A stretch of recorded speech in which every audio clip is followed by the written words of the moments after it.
not here. All right. So we'll use a chuck. And you can also make one of these out of just unfired clay. You can throw a little donut on the wheel that's solid clay but has a concave hole in it or something, or throw like a thick cylinder and then just heat gun it until it's kind of getting kind of leather hard on the outside, and then you can do it. So if you were to throw like a bottle or something like that, or you did want to make a piece that had an irregular rim that you couldn't set it upside down, that would be a way to trim it. And this can be used in either orientation depending on the size of your piece. And there's a number of them over there on the bottom of the wheel throwing shelf. It's just different sizes for different shaped pieces. So we'll get this centered. And this is just bisque clay. Try to get that centered. You can kind of do the same thing, but it's harder. Maybe use a pencil.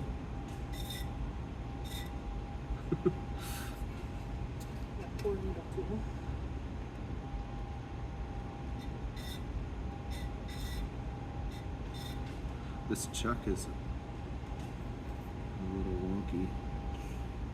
Absolutely like this chuck. Yeah, right? Okay, I think that's about as centered as it can get. What I might do is put my piece in there. And this is actually a little soft yet. And so I'm a little bit worried that it'll kind of get crushed in here, but I'm just going to try to be really careful. You could put a coil of clay around here if it needs to be modified a little bit, but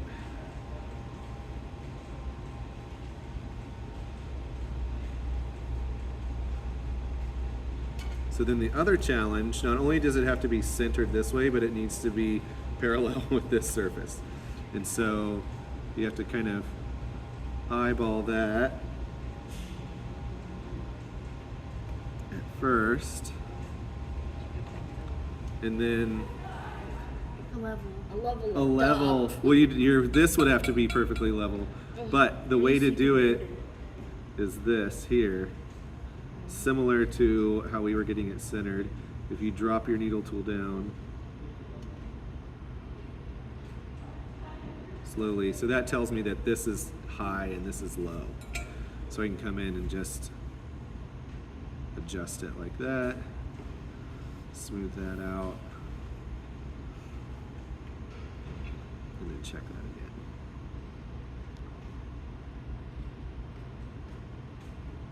I think that's pretty good. And then I want to see if it's centered this way.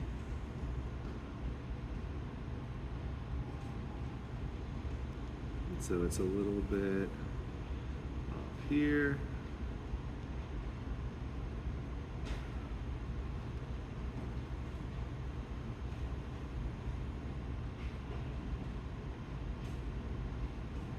Pretty darn close.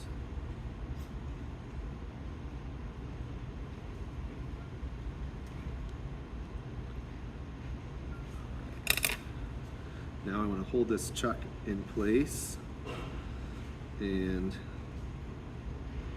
put this clay in to keep it from flying off. I might use just a little bit extra. So that's another danger of trimming, is that if your piece comes unstuck and it flies and hits the rim or whatever, and it's really devastating. Okay, so now I don't know what the inside of that is. I tried to throw it like an egg shape on the inside, so I'm just going to kind of like use the force on this one.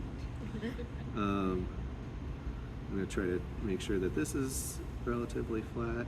I want to be really careful and not apply too much pressure, because this is just kind of hanging out in here. And so even using, maybe I'll switch to a smaller trimming tool if I feel like, because the less surface area you use, the less kind of pressure you have to use. I'm also kind of supporting with my hand.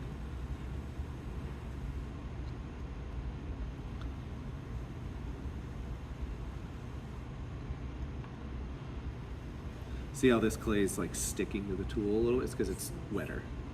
Yeah, I'm gonna switch to this guy. Yeah, that's a lot nicer. I don't have to use as much pressure.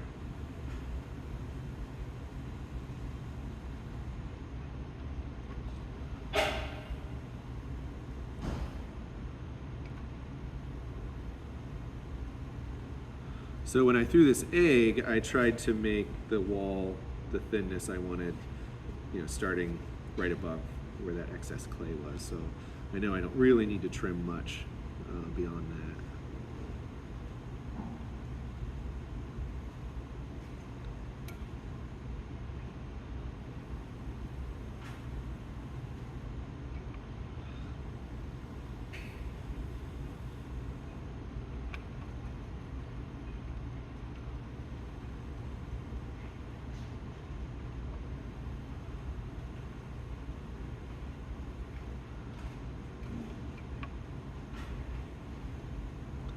So I'm having this issue where the tool is kind of bouncing, and I think it's because the clay might have dried a little unevenly, and it's like a little softer in one area than another. So a way to combat that is to use just like the very corner of your tool where it digs in a little bit more, and sometimes that is less of a, like the flatter your tool is, the more it'll kind of react to that, the more surface area. So I'm just going to try to like come in and remove that material with the corner of this tool.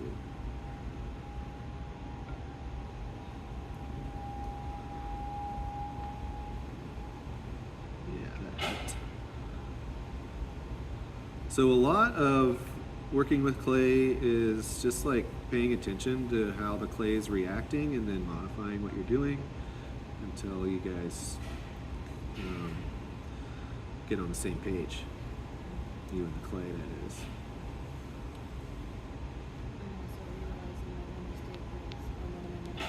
Yeah. I need patience. I need more patience. Yes, patience is important. And our world does not reward patience these days.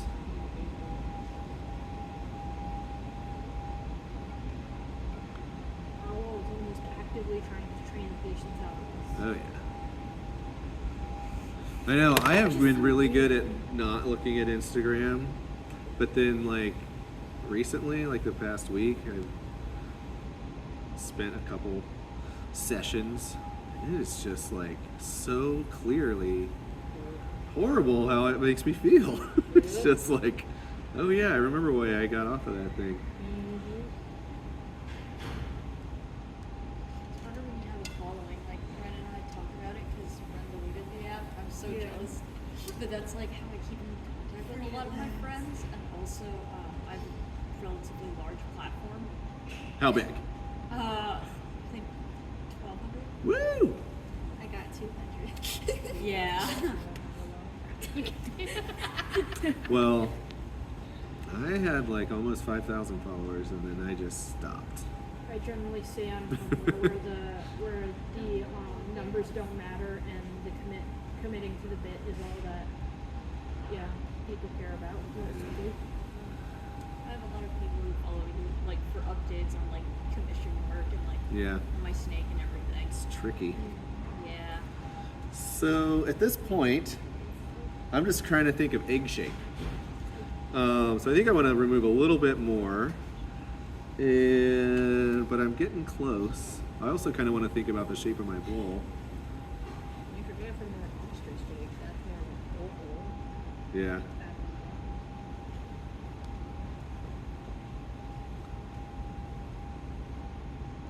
Like it needs to be a little pointier. Is that what you're saying? Oh no. Oh, well, I think the other side is pointy. It is, yeah. Starting to feel like it might be getting me. I could bring in some of my duck eggs. Yeah. Yeah, for us to look at. And then come we had one.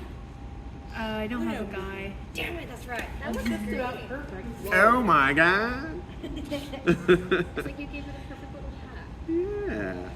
So I think that's about there. I think I'm just going to compress and smooth that out now at this point. I love these red mud tool ribs. They're like fruit roll up. They're nice and soft. Also extremely edible looking. Yeah, fruit roll up. Fruit by the foot. I recently had one of those, and I'm like, it doesn't hit as it did as No. a kid. I was like, Have you ever made homemade fruit leather? That is so good. You just like dehydrate strawberries or something. They have most likely changed the recipe and the turning time, but also taste buds change as we get older. yeah. How crazy are we allowed to go with decorating the eggs? I want you to be the craziest Christina you can be. There's no cutting holes in it, I assume. Oh no, you can go all the way through. Yeah, yeah. Ah. Oh, that's right. You missed the introduction. Yeah. No, you can go all the way through. You could carve it like lace.